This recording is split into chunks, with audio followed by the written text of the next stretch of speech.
Well, good afternoon, everyone.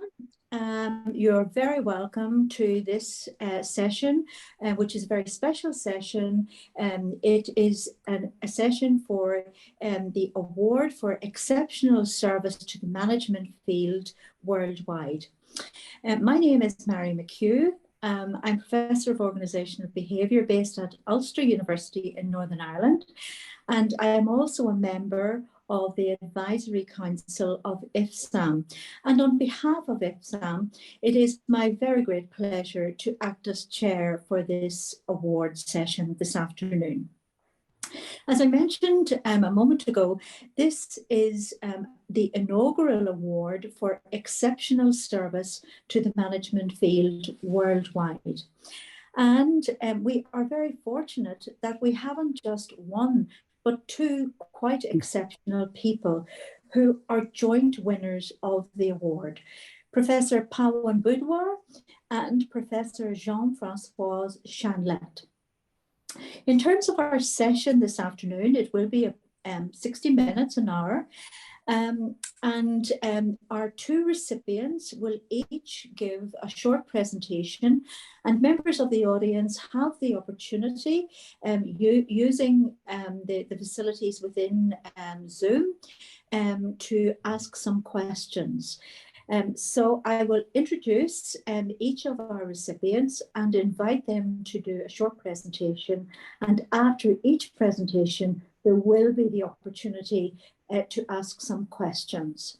I think we are in for a very exciting tale from two very, very exceptional individuals when we hear about the contributions that they have made to the management field internationally. So, as I said this afternoon, we have Professor Pawan Budhwar. Pawan is the 50th anniversary Professor of International Human Resource Management at the University of Aston. Pawan is currently head of Aston Business School and the Aston India Centre for Applied Research. Pawan's research interests include strategic HRM and performance, expatriation, employee-employer relations, and emerging markets. Pawan has a very long association with the British Academy of Management, where he is currently a council member, and of course he is also a fellow of Fsam. He is currently co-editor-in-chief of the Human Resource Management Journal, and previously he has acted as co-editor-in-chief of the British Journal of Management.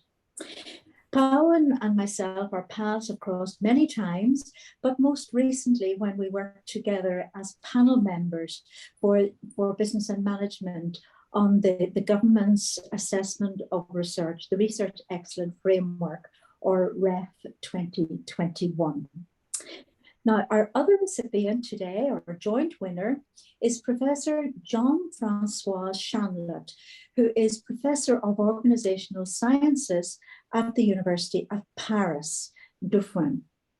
He is an internationally recognized specialist in the anthropology of organizations and intercultural management.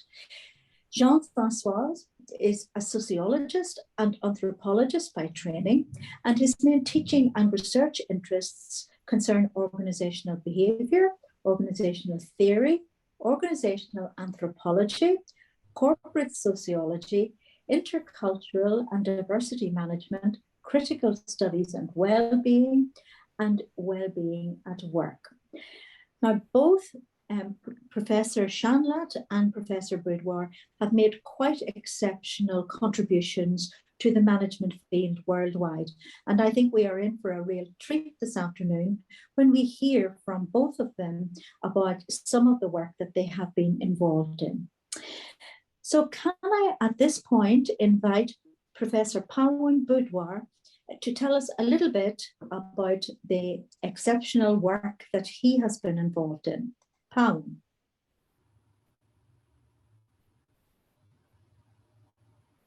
Thank you, Marie. Let me try to share the screen.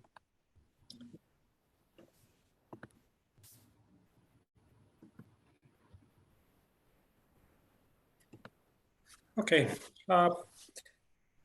Good afternoon, good evening, and good morning, colleagues, depending on where you are. And I hope you are enjoying the conference. Thank you, Marie, for your kind introduction. And let me also thank IFSAM for giving me this award. And also to BAM for nominating me for this award, and the colleagues who nominated me for this award. I feel privileged, I feel honored, and I also feel very humbled to receive it. It's really exciting to receive it with such a famous scholar like Professor Chanlat. So that's an added bonus for me when I heard and learned about the outcome of the nomination. So Professor Mike Morley asked us to reflect upon a couple of things in our brief 15 minutes presentation. The two things he asked us was to look back and reflect upon the contributions we have made to different learned societies. And while doing so over the years, what are the observations which have happened in the field of management? Okay. So I'll give a quick overview, and I can briefly comment on my contributions as well to the field of business and management, which I believe is publicly available in different forms of publications and so on. So I'll skip this one, given Marie has already introduced me, and I'll move quickly to the kind of involvement with number of learned societies.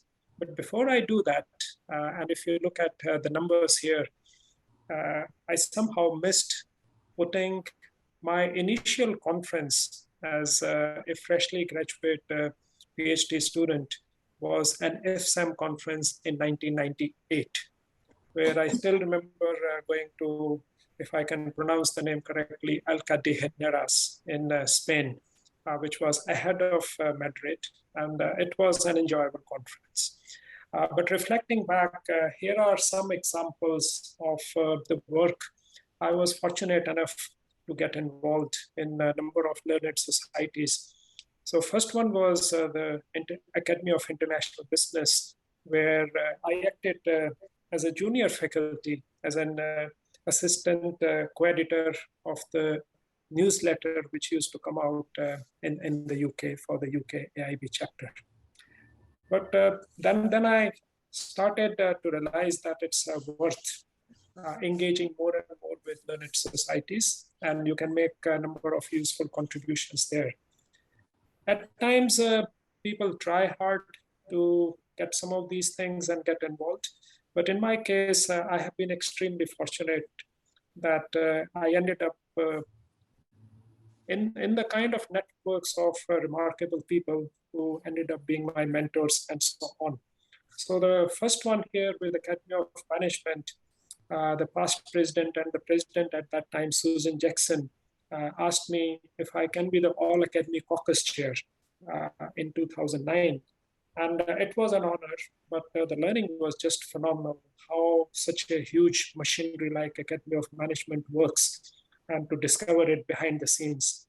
And then picking on that one, the next president of Academy of Management, Anne Sui, asked me, Pawan, looking at your work, why don't you help us to create something which can be useful initiative?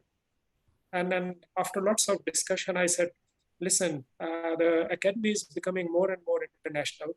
Why don't we start something where the newcomers to the Academy, they are completely lost and they are just running all around like headless chickens. Why don't we initiate a kind of activity which we call adopt a new member? And now majority of the divisions in the Academy have something like that. And then later on, when I become part of Indian Academy of Management, because it's an affiliate of AOM, by default, I was involved in a number of meetings, including dedicated slots for PDW for Indian Academy of Management. And I belong to HR division and OBN International Management division, but I have been able to do a number of things for the HR division and in particularly as India ambassador. So what I have seen over the years within the academy, lots of things, but more so the internationalization of academy, where the membership over the years is now, I believe, more than 50%, which is international. And when I started in 1996 going to these meetings, it was dominantly mainly the Western world and mainly the North American kind of membership. But they do remarkable things, and the way they continue to create new journals, timely journals, where they have now brought a couple of new journals after Academy of Management Discovery as well, which is quite interesting. But they keep picking up timely themes, which are in a way guiding the rest of the world to follow, and so on. So the responsible business, the sustainability kind of issues, the SDGs kind of issues, they are very much talked and kind of propagated by academy. As very correctly pointed out, I have been involved with the British Academy of Management for a long time. And here are some examples. I used to be the track chair for the largest SIG and track. SIG is special interest group for HRM. It still continues to do very well. And then I was fortunate again to lead the subcommittee of awards. And it was very useful learning how things happen, how important awards are decided and so on. And then as part of the journal and so on. So presently I'm back into kind of key contributions at BAM, where I'm co-vice chair looking at research and publications. And within that, all these developments with open access are extremely insightful and are important the way these things are developing. And we can see in the near future, it's at the doorstep, and we all need to deal with those kinds of issues. So within BAM, again, we can see a massive internationalization is happening, not only of the membership, but working with other learned societies. And IFSAM is a wonderful example of that. And EXAM and Irish Academy of Management and the Italian Academy of Management, all these are coming together and they are making sense. So they are involving many other kind of stakeholders, and they have created over the years new awards, which one of them is quite interesting. They call it Companion of British Academy of Management, where these are can be politicians, they can be policymakers, and so on. And like the Academy of Management, BAM also continues to pursue lots of initiatives. So at the moment, things like we talk about EDI, but BAM has also added R to it, which is respect, which is extremely timely the way things are happening around the world. And there are projects on mental health and so on. But perhaps if you ask me to choose one of which perhaps I'm more proud than others, it'll be this one. So as a India-based scholar, where my PhD was related to India, we struggled to find a home. And we used to go to all these different places. We still go, which is nothing wrong in it. But when we look at 1/6 of the population belongs to India, and there are very old business schools and so on, but there was no global body platform where scholars can come together. And for a number of years, when we used to go to AOM, BAM, and other places, we will come together as scholars and we'll moan, oh, we don't have a home and this and that. So it all started, a few of us joined together and we created a India Management Research Forum. And that started from where I am based at Aston with the doctoral student and a few scholars from US and India. And then I was fortunate enough, we finally created Indian Academy of Management. I ended up to be its first president. And then we still hosted it for a few years at Aston. And then in 2011, when I believe Professor Angelo Denisi was the president, he was kind enough to give it affiliation with AOM. And with that, a number of privileges come, and an example of PDW, dedicated PDW slots. And over the years, we have done a number of biennial conferences, and next January is the 8th one. So and then within that, we have started mentoring programs and awards and workshops and developmental activities. We have a dedicated book series. We have done lots of special issues and so on. So the outcome of this kind of initiative has been a creation of a platform where now thousands of scholars who are doing India-related research, they are able to benefit. It's related to capacity building. The doctoral students are doing remarkable work. Still, there is a distance to go when we look at the kind of research which is happening, and the scholars still need more help, but a lot has happened, and it won't have happened if such a platform was not created. So if I reflect back, and as a scholar, as Mary correctly pointed out, my research is about HRM, and it's about international HRM. And I have made lots of useful contributions linking all these HR policies, practices, systems with organizational performance, individual performance, and so on. But going back to the work with the learned societies, it has been an amazing learning experience. It has been extremely satisfying and being part of major networks. But in the end, what I'll say, the way scholars at the moment look at things, they have a very narrow approach of looking at publications and research grants and so on. But if you can contribute to learned societies by doing some of the things I have done and many others have done, then it's a remarkable thing, giving back to the community and so on.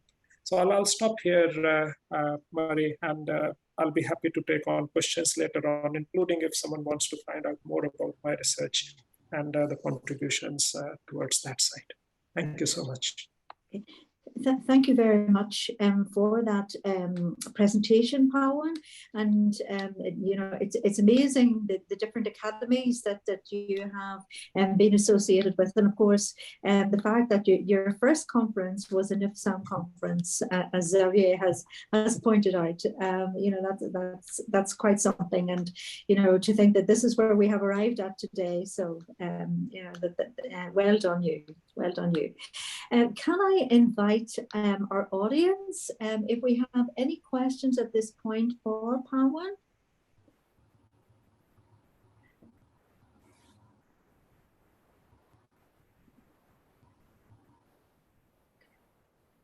Pawan, I can't see any questions coming up here at the moment, but perhaps I will just set the ball rolling.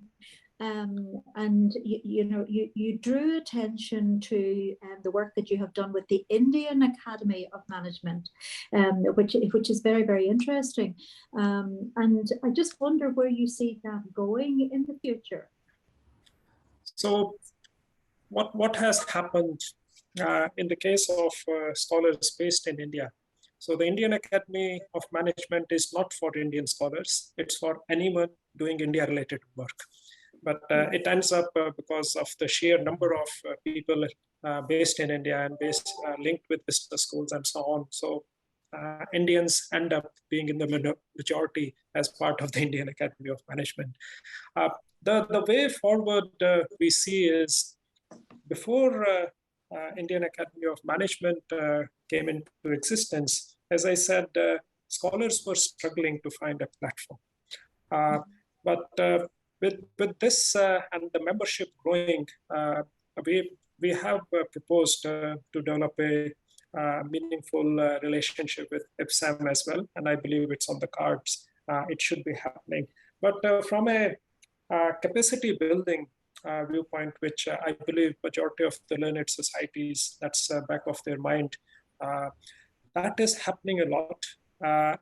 And the kind of workshops which are done on 6-monthly basis, and the next phase of these biennial conferences, from next year it will become an annual conference, and it's exciting to see how the probable hosts of these meetings are coming forward. So we invited the present executive invited bids for future conferences, and they have received 8 or 9 very interesting bids, and they are going forward.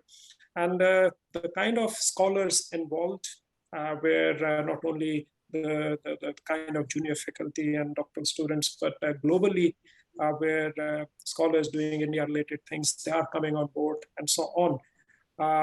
So I believe the way forward is more engaged and active and vibrant academy, helping scholars with lots of exciting things they are doing, and help scholars to, at least the India-based scholars, to improve their quality, because they are working very hard, but the lack of consistency in the doctoral training is the major issue, where unlike let's say UK, where the doctoral training is pretty similar at all the institutions, India-based business schools or institutions who provide business and management education, we have a major variation in doctoral training. So again, via the Indian Academy of Management, the workshops are mainly dedicated to train scholars, to make them aware, and to help them with the kind of expectations, not only the publications, but increasingly more and more scholars are applying for research grants, and more scholars are now talking about engagement and impact, what globally other scholars are also pursuing. That sounds very exciting, Pawan, and I think it emphasizes the effort that has been placed in capacity building as well, which I know is a very big issue for so many of us.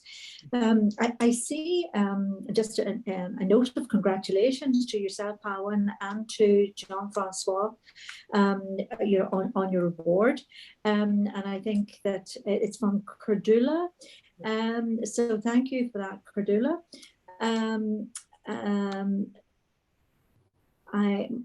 Many institutions don't recognize, encourage nor recognize service engagements. Absolutely, absolutely. So thank you for that, Cordula. Now, I think at this point, Pawan, we will let you off the hook, and we will invite Professor Jean-François Chanlat. Jean-François, can I invite you to tell us a little bit about the work that you have been involved in? Yes. Hello. I am here. Hello. You see me? Yes, thank you. Yes. Yeah, that's good. Okay. Well, so I have prepared something, and just a few words around of course, my award. But first, good morning, good afternoon, good night to everybody, because we don't know who is attending the seminar. And as it's international, we can have friends in Australia, but maybe Australia is too late.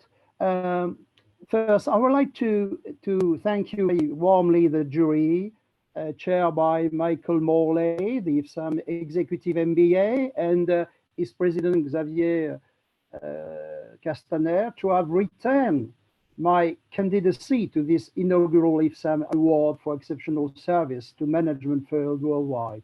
As you can imagine, I am very delighted and honored by such a prize given by the International Federation of Scholarly Association of Management.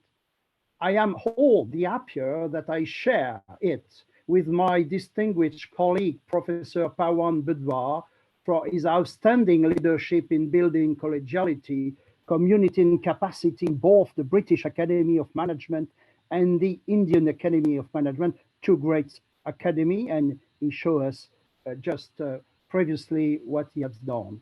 I would like also to thank you warmly, all the colleagues to different parts of the world, or Europe, Africa, Australia, Latin America, North America, who support strongly my candidacy for this award. And Marie, I would like to thank you so much, Professor Marie McHugh, to chair the session and for your kind introduction, and of course the audience present today. So as we have to do something, of course, and according to the requisite, I will first come back briefly on my international trajectory, and second on my vision of the changes I have seen since the beginning of my career in terms of production and circulation of ideas in our field, and a proposal for the present and the future promoting a reasoned multilingualism. So my international trajectory in brief, over the years, means 40 years, my service to the management scholarly community worldwide has revolved around several aspects. A multiple international and national scientific association boards and executive involvement. I've been involved in, of course, in English, French, Spanish, Portuguese association. I've also organized international colloquium, congresses and seminars in Canada, in France, in Brazil, in Europe, in Mexico, in Africa, in Asia. In Asia, it was more recent. And I had many initiatives for the field. So I began, in fact, in New Delhi, my international career. It was in '86 at the World Congress of Sociology, and I was elected in the research committee 17, Sociology of Organization. And I was the first French speaking to be at IGO's conference in 1989, just before the fall of the wall. I was also involved in the Ex-aequo association, which was founded by Edzioni and with some other colleagues, Romain Lofer and Beat Bergener from Geneva. We push the French-speaking chapter of this SASE, socioeconomics.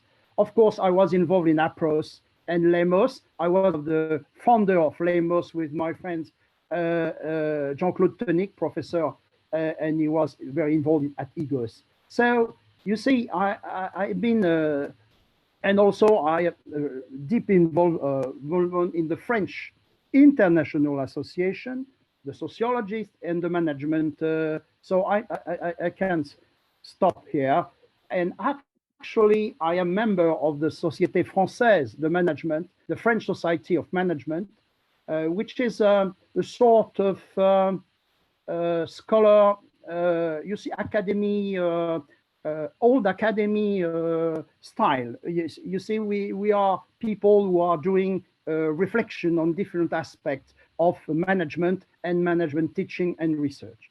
So to sum up, between '82 and 2018, I tried to develop strong relationship between scholars belonging to different linguistic and national fields, notably in the French ones, Canada, Quebec, France, Belgium, Swiss, Francophone, etc. The English one, UK, Australia, Canada, USA.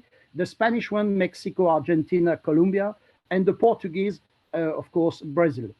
Through my numerous participation in this association. Based on my intellectual production, which is published in several languages, I try to be in the international context what we call a bridge, a go-between, and translator who facilitate conversation and the circulation of ideas between different language traditions, disciplines, and through the organization of scientific international event, journal creation, translation of foreign works into French, and publication in different languages, which one main objective, developing management and organization knowledge worldwide in taking in account the specificity of each context.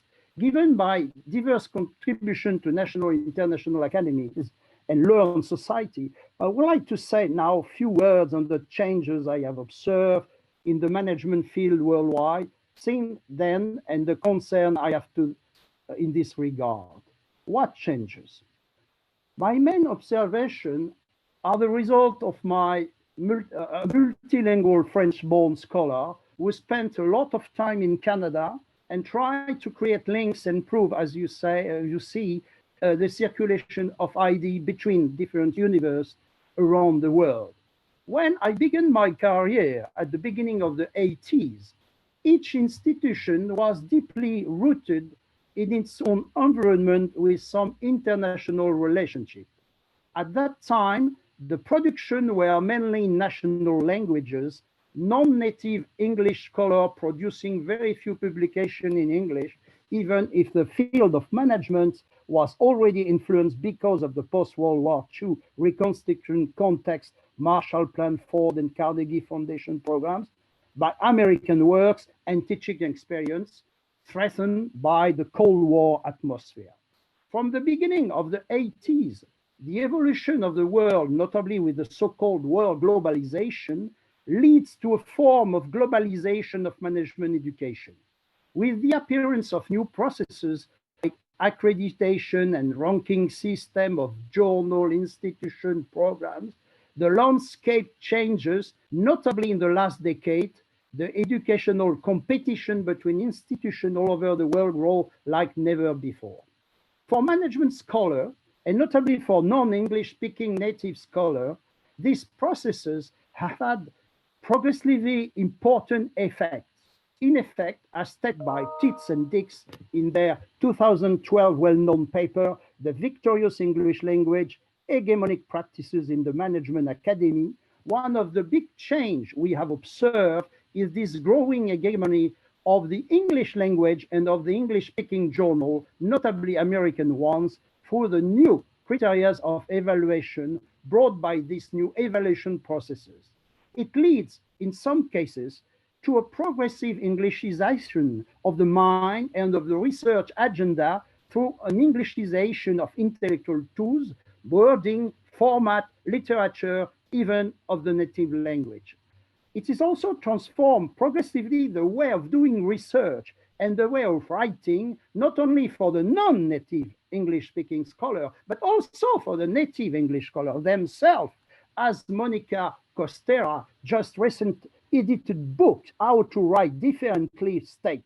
The academic community is becoming increasingly aware that due to a massive and consolidated and globally managed policy of academia, we are increasingly writing for the statistics or metrics and less often for the readers, or writing has become formulaic and devoid of meanings.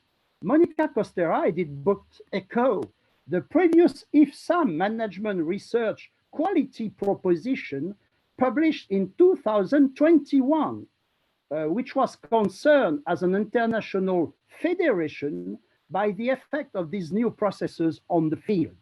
In effect, based on an international study among a sample of management scholars, IFSAM report noted that the reduction of diversity in research and publication genres, type in many different ways, through the disregarding of books, which thought allowing for more holistic and detailed treatment of an issue, become almost completely ignored or considered worthless in most tenure processes. The neglect of important journals with substantial regional impact, which tend to be overlooked in dominant English-oriented indexes, and the lack of a recognition in research evaluation of good research, based textbook, which can constitute research in enough themselves, given that they entail structuring, sometimes in many very creative way, a synthesis of extant theories, empirical phases, play a central role in the translation of research for teaching and have a fundamental influence on what students and participants in management programs might later bring to practice. Based on the scholar testimony, it argues that much management knowledge had become homogenized and formulaic, with research compelled to craft their work to conform to a particular style and format, if they to get consideration at many of the prestigious journals and to have a chance of surviving the review process and making it through to publication. With the adoption of these processes progressively in different parts of the world, Europe, Asia, particularly in China, Latin America, the IFSAM report argues that we have witnessed a reduction in the type and diversity of inquiry taking place worldwide. In other words, the individual and organizational incentive to conduct valuable research that does not fit into the Western scientific paradigms vanishes if it cannot be published in the journal that are considered worthy of publishing in for hiring for PhD students and for retention and promotion. So, how we can maintain intellectual, linguistic, and publication diversity in such a growing standardized field? Let's begin with one of my famous sociology, French sociology, Bourdieu quote, written 26 years ago. What can be done today if we have a real concern to promote the internationalization of intellectual life? It is often believed that intellectual life is spontaneously international. Nothing could be further from the truth. Intellectual life, other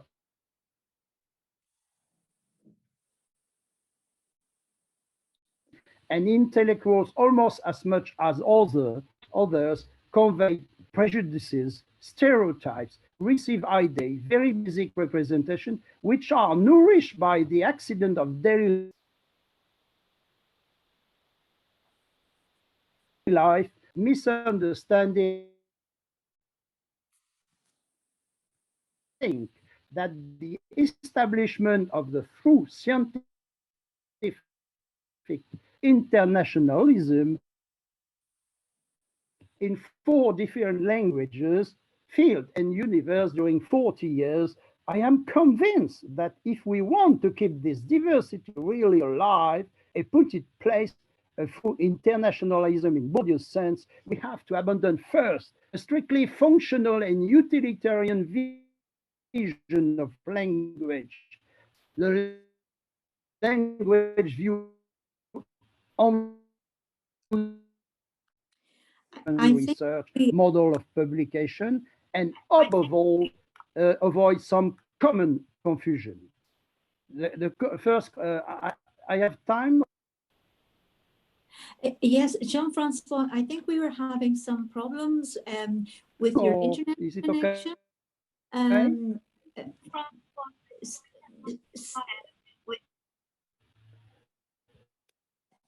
I'm sorry, I think we have we lost you, Jean-François? I think we are having some difficulty with the connection with Jean-François, but can I just highlight a question, a very interesting question that just for our audience at large, that has been asked by Martin Spring. And I think it's very, very interesting from the perspective of a dean and a HR scholar. So Martin's question was, to Pawan, that he had emphasized, various commendable efforts in capacity building and supporting colleagues. And of course, one mechanism for this is mentoring within departments and schools. And I think we were all very familiar with that. So the question is, how well do you think mentoring as a practice within business schools is conducted in practice, and how can it be made more effective? That's a cracker question, Martin. I know, Pawan, you have answered it in text, but I suspect that the wider audience is not going to see your answer. So can I ask you just to respond to that verbally, Pawan? Sure. If you can allow me a minute, I'd like to add some of the things which Professor Chantal was talking about, and then I come to this question as well. So my reflection on what has happened, especially in the non-Western kind of context with the business and management and research and scholarship and so on. So a number of things have happened, but some of the key ones where fortunately after lots of kind of push and criticism on the kind of selling of West-based models and their applicability everywhere, where scholars were were adopting them without contextualizing the research. Okay, so a major shift has happened over the last 10, 15 years, maybe a bit more than that, where scholars started emphasizing a lot on contextualizing research. And then we can also see a major shift which has happened, initiated by scholars doing research related to China, where they said, hang on, there are lots of indigenous constructs which needs to come forward, which needs to come into the main domain of business and management research. So lots of constructs have been validated.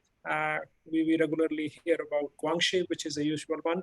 But now I can see a similar pattern emerging from India-related research scholars as well. So we have been fortunate. We created a major handbook, which is about indigenous Indian management practices and so on. So that kind of shift is happening. We can also see the shift if we say Global South, where we have now African Academy of Management, which is bringing scholars together who are pursuing that kind of research. We can also see things are happening in Latin America and so on. So we can see all these things are evolving. And then we know the challenges which scholars are experiencing at the moment. And again, if I go back to the Indian context, where somehow still the kind of race to mimic what happens in the West is there. And the scholars are ending up in a situation where they are required to do everything and more than what scholars do in the West. So there is a major issue with burnout. There is a major issue of finding the balance and so on. And that brings in nicely the topic of mentoring. So we know what it is. Many of us still don't know how to do it. And kind of it's a tick box exercise. So it is happening more and more. And the pandemic has made it so important that we know around the world where scholars end up going into silos and they are not speaking and they are not engaged and so on. When we look at this kind of scenario, mentoring has become more and more important. And I put in the chat box the suggestion where there is a massive need for reverse mentoring as well. And I personally, I'm a strong believer, and personally, I practice it a lot. So any input needed on publications and so on, I'll go to junior faculty because these are the best, latest trained scholars in the latest kind of analysis and so on. So I'll seek their guidance, and I appreciate that. But we need to consider where the scholars are now moving so much globally. And France is a fantastic example where the business schools are hiring scholars in a massive way. In the UK as well, people are applying from all over and they are coming and they are bringing their unique competencies along. So not only mentoring, at my place I have ensured literally each staff member has a mentor. The next important question is to ensure it's effective and efficient, and reverse mentoring where possible. And to add to this, what the other observation is where many a times we miss, even people understand basics of succession planning, they completely miss training and developing the next generation of leaders which are needed for institutions. So we have also initiated coaching within that. If you need specific skills, which is coaching is different to mentoring. It's mainly for enhancing specific competencies in individuals and so on. So yeah, it's extremely important, but pandemic has made it more and more important where we need to care about each other and look after each other, but also guide scholars where the diversity of scholars, not only the kind of traditional diversity, but the way they have been trained, the kind of research they are doing, the kind of competencies they have, we need to ensure that they reach the level so that they can compete globally. So that's my quick response to that. Okay, thank you for that, Pawan. I think it's such an interesting topic, and I think you have provided some very, very good ideas there, and I think evidence of good practice that you know that you have at Aston, and indeed I think a lot for other institutions to learn from that. I must apologize, we lost the internet connection, I think, to Jean-François. So I think we have got the connection back. So apologies for that. Jean-François, I think you had, dare I say it, come to the end of your presentation. And I don't know if there was anything else that you wish to add before we opened it up to the floor.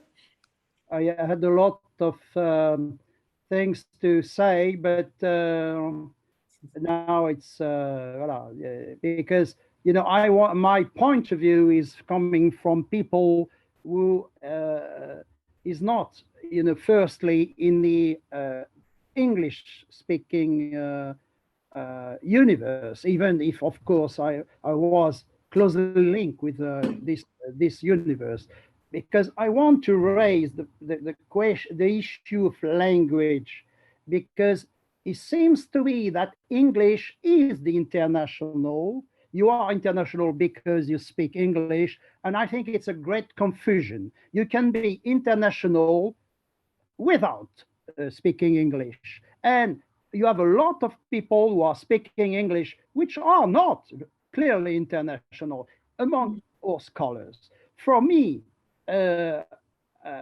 my experience, international means to know other non-native literature, translated or not, speak foreign languages, and be open to meet the other in a symmetrical relation, even when his or her rhetoric forms, intellectual background, social context are different. And as the literary field show, universal diffusion and diverse languages are not incompatible because of translation. On the contrary, so Victor Hugo, Shakespeare, Tolstoy, Tagore, Pirandello, all these great writers, and we can name it, I have a lot, they are very deeply rooted in their own country or in their own culture, but they also are very universal by many aspects. So that's not so. And also, you know, this push on the why I am doing that, because I see the side effects on non-native, but also on native English, on the format, etc. So that's the reason why actually I am writing a book on the French OS tradition since the beginning of the 19th century, because, of course, it's to give a panorama for field to a French readership and even beyond, because there are editions in foreign languages are planned, notably in English with the foreword by Stuart Clegg, and fighting also the growing contemporary amnesia we can notice among some young and not so young French scholars. And I know this amnesia is also existing in the English country and English native languages. So that's my point. So how we can, I'm going to finish this because of course it's a long and very important issue. If we want to promote a reason multilingualism, to keep our singularity and our social relevancy to our milieu, source of enrichment for all, we have to defend in full force multilingualism in our field by encouraging multilingual contribution, multilingual journal, the Brazilian is multilingual, Management International in Montreal is multilingual, book translation. One of my colleagues in Quebec translated Guidance into French in '87, and I can tell you the French translation is better than the English version, original, because he knew so well Guidance, the sociology, the French and English language, that he ameliorate and it was the case of Marx historically in the 19th century also. So translation can be sometimes, if it of course done well, better than the original because you have to to enter deeply in the thinking. So I think that's the point. And I think the multilingual scientific site as Google Scholar is doing well, according to our thing, ResearchGate too. And because some of the others are only in English. If you don't, if you publish, even if you are well known in Spanish, in French, in Portuguese, in Japanese, etc., you don't exist at all. So I think is a big, big difficulty.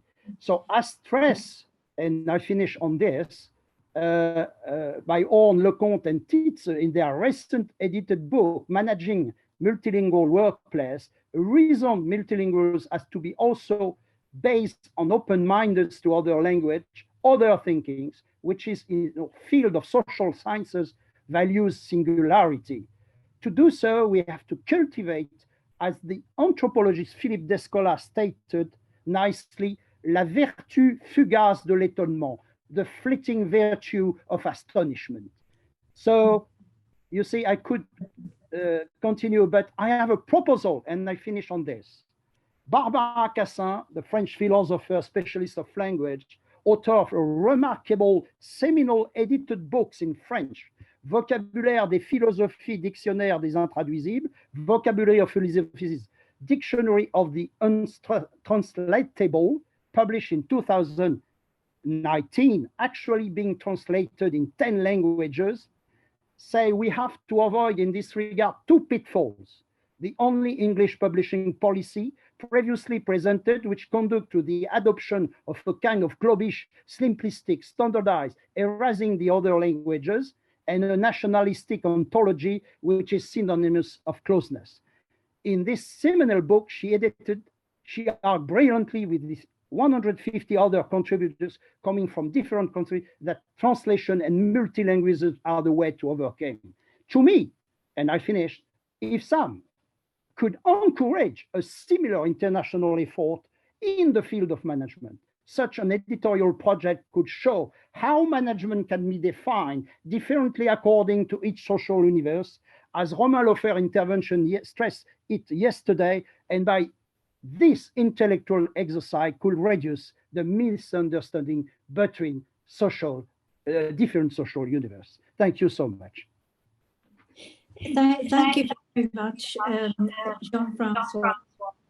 I think that you have left us with a huge project for IFSAM in your final comments there. But can I ask if anyone in our audience has any questions for Jean-François? Okay.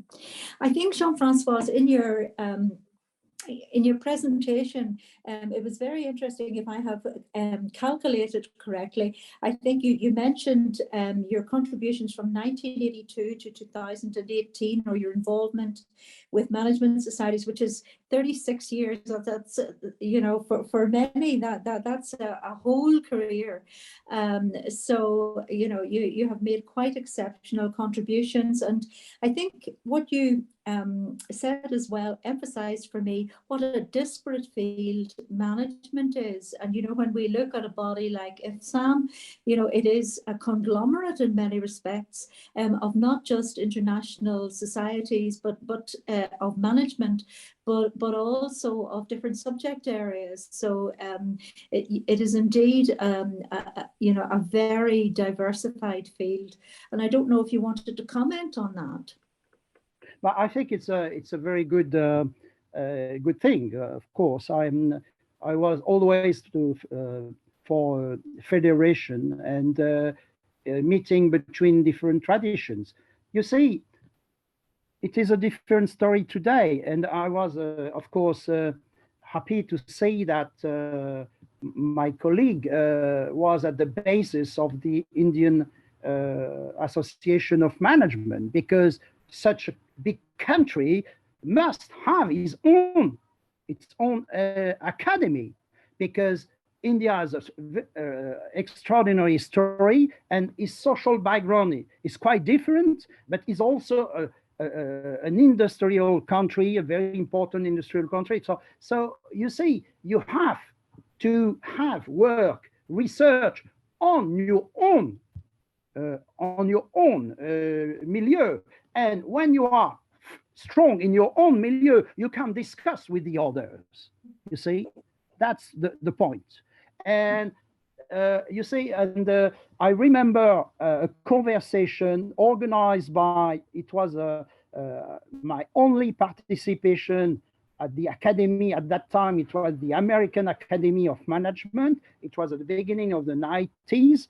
And I was in all symposium academy. So it's a great event inside the academy, organized by Stewart Clegg, Cynthia Hardy, because they were preparing their own book of organization studies.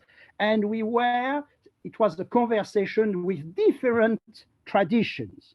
So I was, of course, I am always the representative of the French tradition, and they were, you know, Spanish, Mexican, Brazilian, etc., etc. But what was, you know, strange, it is they were just only 40 persons in the rooms, you see, and normally there are 400, 500 in the old Symposium Academy. And I remember Stewart and Cynthia were very disappointed because they organized something for the American mainstream guy, you see, to learn that it exists something outside, you see.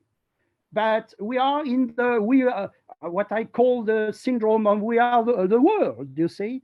And sometimes your provincialism, your parochialism is not known by the people, you see. So I fought against, including the French sometimes parochialism too. So that's, you see, that's the point. And but I think language, thinking, and society are so close linked.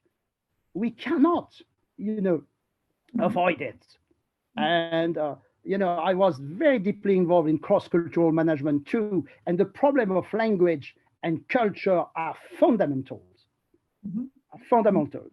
So I don't think everything is right everywhere, especially in management, which is, as the professor said, very contextual. And, you know, I translate Aston Group in the beginning of the 80s. Few Exxon innings. Yeah. Jean-François, thank you for that. We have some questions coming in thick and fast for you.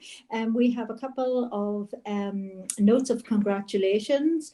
One from Sabrina Peruguin, and Rebecca Dickinson has extended her congratulations to both Pawan and Jean-François, and she has a question here. How do you see the evolution of your field in light of the evolution of adjacent fields, anthropology and cultural studies, for instance? So Jean-François, I don't know if you want to respond on air to that, or if you wish to, I think you can respond directly to Rebecca. Yeah, but I think it's also one of the elements we can see. For example, in our tradition, and I am speaking about the French, but also the British by some aspect, the qualitative research has always been legitimate by many aspects, but it was not always the same in America. And I was one day invited by Von Manen, you know, he's one of the key person in qualitative method and anthropological perspective. And he said, Jean-François, I am very pleased to hear you, because I see that there are other fields that qualitative methods is also scientific, you know, because I was always struggling with some colleagues who think that you cannot be scientific with qualitative. So what we are going to see today, I think it's a good point, is an interest, growing interest on qualitative case method. We come back to the field because in some cases we have lost totally the field. by some aspects. So I think the qualitative research and the anthropological background that's my intellectual contribution to the field, but I did not talk about that here. But it's absolutely key to understand management. Management is based on an historical anthropology. Okay, so we have to know this historical anthropology of the organization, of the society, etc., to know what's going on inside. You see, that's the point. Well, that's so the Rebecca question is. I think it would be better. I think it's better now, but you know, nothing is settled. But I think we, as Lévi-Strauss say, long time ago, we can restart. You see, we are actors in the field. So if we decide to do something more open, more inclusive, more collaborative, more, you see, etc., we can, you know, develop. And some people do that. You see, so I'm by some aspect. Sometimes we can be distressed, you see, by what we see. But I have always the optimism of the will. Okay. Thank you for that, Jean-François. We have another comment here from Martin Spring, and I think it's a very valid point. Martin has made the comment that he has a French colleague who is known in French language journals as an expert in topic X, in English language journals as an expert in completely different topic Y.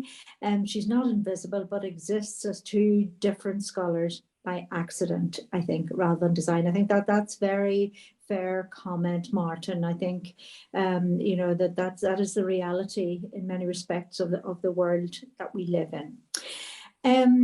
I am very conscious of time, and we are in great danger of running over if we haven't already done so. But I think that is a reflection of the two great presentations that we have had, and the two very worthy winners, joint winners of this inaugural IFSAM Award for exceptional service in the management field worldwide.